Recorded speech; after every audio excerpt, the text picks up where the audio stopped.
warahmatullahi wabarakatuh. Salam hormat kepada Dewan Juri serta panitia penyelenggara. Tidak lupa kepada teman-teman sekalian yang ikut berpartisipasi dalam perlombaan kali ini. Perkenalkan, nama saya Nida Bernartiani, asal sekolah SMA Negeri 1 Karangmungal. Di sini saya akan bertutur meresentasikan buku dengan judul Remaja Cakap Digital Panduan Menjadi Generasi Z yang Lihai Bermedia Digital.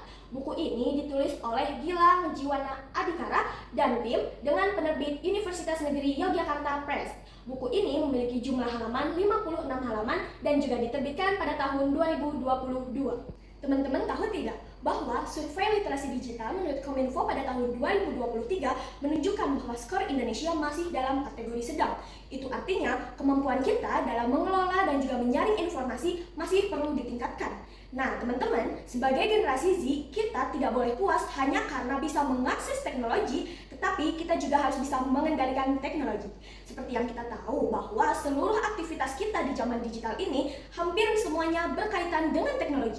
Mulai dari belajar, beraktivitas, lalu berkarya, berkomunikasi, bahkan semua hal-hal sederhana itu bergantung pada teknologi. Nah, buku Remaja Cakap Digital ini membantu kita untuk memahami bagaimana cara supaya kita bijak dalam berliterasi digital.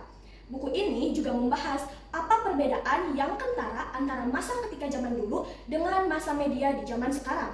Di mana zaman dulu orang-orang cenderung hanya menjadi konsumen daripada produk-produk digital. Sedangkan sekarang hampir seluruh kalangan bisa berpartisipasi dan juga memiliki kebebasan untuk mengelola konten digital mulai dari anak-anak, remaja, dewasa, bahkan orang tua sesuai bidang-bidang yang mereka minati atau istilahnya zaman sekarang adalah passion. Nah, adanya kebebasan itu memang tidak selamanya baik. Oleh karena itulah, penulis dalam buku ini membagi cara-cara supaya kita lihai bermedia digital dengan 4 pilar penting. Di mana yang pertama adalah digital skills atau kemampuan digital kita dalam mengelola aplikasi, lalu dalam menyaring informasi, serta cara untuk memproduksi konten-konten yang positif. Pilar poin yang kedua yaitu digital culture atau budaya digital.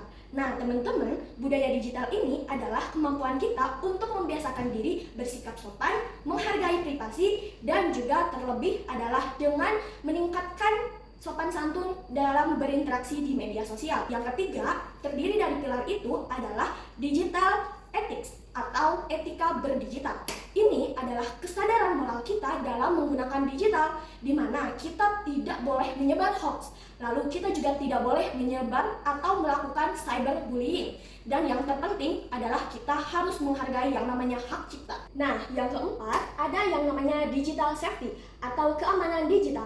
Ini adalah kemampuan kita untuk menjaga data pribadi kita dan juga menghindarkan diri dari yang namanya ancaman cyber. Tentunya yang dibahas oleh penulis ini memiliki keterkaitan dengan kehidupan remaja pada saat ini, di mana banyak sekali remaja yang memiliki kecenderungan untuk fokus pada dunia maya sehingga mereka tercenderung terobsesi dengan yang namanya scrolling.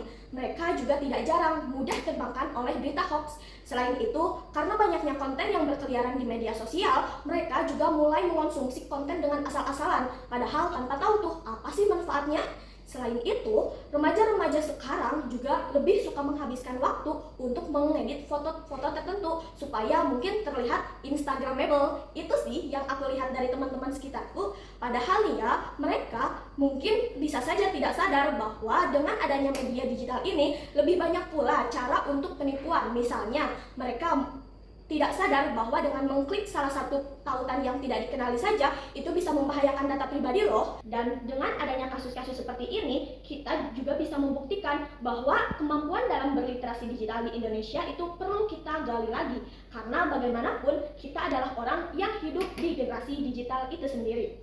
Nah, cara mengatasi dan juga cara menghindari kasus-kasus yang tidak diinginkan, penulis di sini juga memperkenalkan yang namanya teknologi tepat guna. Apa sih teknologi tepat guna itu?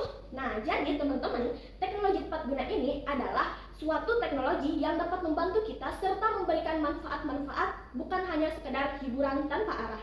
Apa sih contohnya?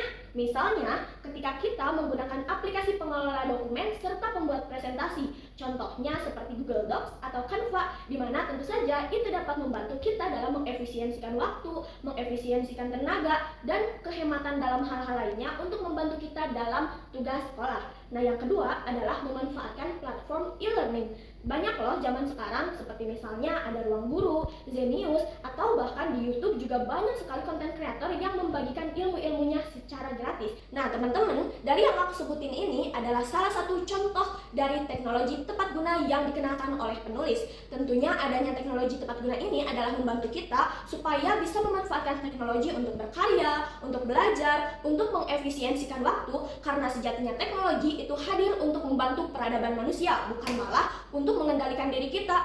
Kita gak mau dong dikendalikan oleh ciptaan kita sendiri. Setelah saya habis membaca buku ini, saya semakin sadar bahwa buku Remaja Cakap Digital ini merupakan panduan penting untuk generasi Z.